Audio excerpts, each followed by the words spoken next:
Assalamualaikum warahmatullahi wabarakatuh. Alhamdulillahirabbil alamin wa bihi nasta'inu ala umuri dunya waddin. Wassalatu wassalamu ala asrafil anbiya'i wal mursalin sayyidina Muhammadin wa ala alihi wa ashabihi man tamassaka bi sunnatihi ila yaumil qiyamah. Yang pertama dan yang paling utama, marilah kita panjatkan puja dan puji syukur kita atas kehadirat Allah Subhanahu wa taala yang dimana atas karunia curahan rahmat serta hidayahnya kepada kita sehingga kita masih bisa melaksanakan rangkaian hidup yang telah diberikan oleh Allah Subhanahu wa taala dengan sehat wal afiat sama seperti hal ini. Selanjutnya, selawat bukanlah hina seorang hamba berkata, bukanlah lemah seorang miskin papa bergetar bibirnya hanya untuk melantunkan asma-asma. Seluruh hamparan alam ini bersujud kepadanya, planet dan bintang-bintang bertasbih, bahkan guntur yang menggelegar sekalipun diam dan membisu dengan titah dan perintah. Biarlah namanya selalu hadir dalam jiwa, satu-satunya revolusioner terbesar di dunia yang telah berhasil mendobrak badai kebodohan menuju angin semi dari ilmu pengetahuan dan yang telah mengikis percikan kezaliman menuju bahtera keimanan. Jamaah kaum muslimin rahimakumullah, Allah Subhanahu wa taala berfirman di dalam Quran surat Al-Asr ayat 1 dan 2, wal 'asr innal insana lafi khusrin illa. Di dalam dua ayat ini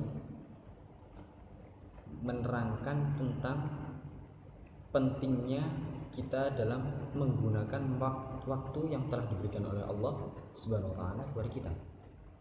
Nah, ketika kita lihat di zaman atau di masa pandemi yang sedang kita lalui ini, yang sedang kita rasakan kali ini, banyak di antara kita yang justru bukannya kita memanfaatkan dengan baik, tapi malah kita menyia-nyiakan waktu yang telah diberikan oleh Allah Subhanahu wa taala kepada kita.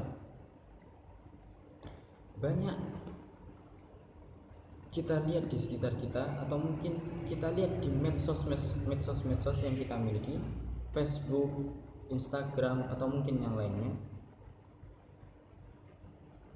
Banyak para remaja yang mereka bukannya menggunakan waktu untuk belajar atau mungkin untuk mengaji, tapi mereka hanya menggunakannya untuk berfoya-foya, atau mungkin mereka hanya sebatas melampiaskan sebuah kejenuhan yang sedang dia rasakan ketika itu. Apa yang mereka lakukan ketika itu? Mohon maaf, saya ambil contoh TikTokan. Nah, TikTokan di sini sebenarnya kalau dari pribadi saya sih tidak masalah untuk soal TikTok, tapi dengan catatan tidak dipublikasikan. Jadi video TikTok itu khusus kita lihat untuk pribadi kita sendiri.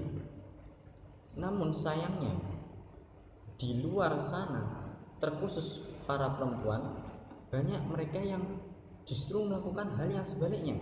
Mereka malah mempublikasikan video TikTok yang sudah mereka buat.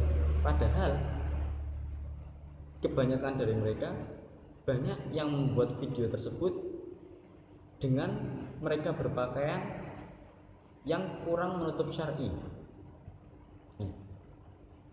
Di sini ada satu nilai, atau mungkin enggak cuma satu tapi banyak. Cuman kita akan melihat membahas satu saja.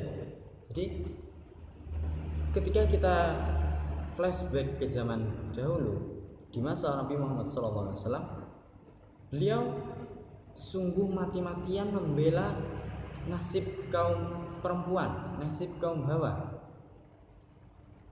Beliau sudah rela dicaci maki, dilempari kotoran hanya demi tegaknya agama Islam, dan juga mengangkat derajat seorang wanita, atau mungkin bukan derajat tapi pandangan sosial orang-orang ketika itu terhadap wanita.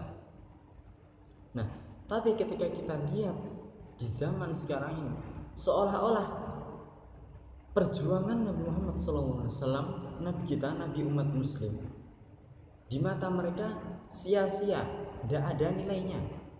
Karena apa?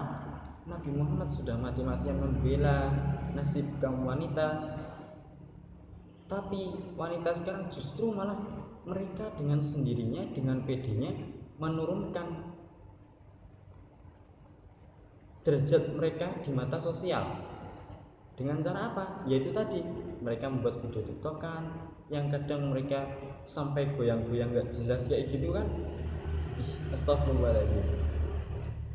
Nah, jamaah sekalian yang dirahmati Allah SWT, disinilah peran seorang orang tua atau seorang ayah dan ibu sangat-sangatlah penting. Karena apa? Terkhusus bagi wanita.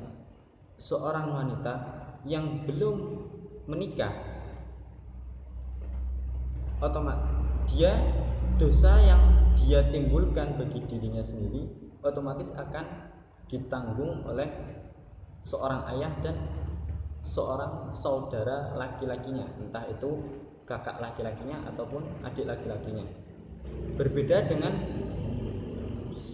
seorang anak laki-laki yang dimana ketika mereka sudah balik, maka dosanya akan ditanggung oleh mereka sendiri.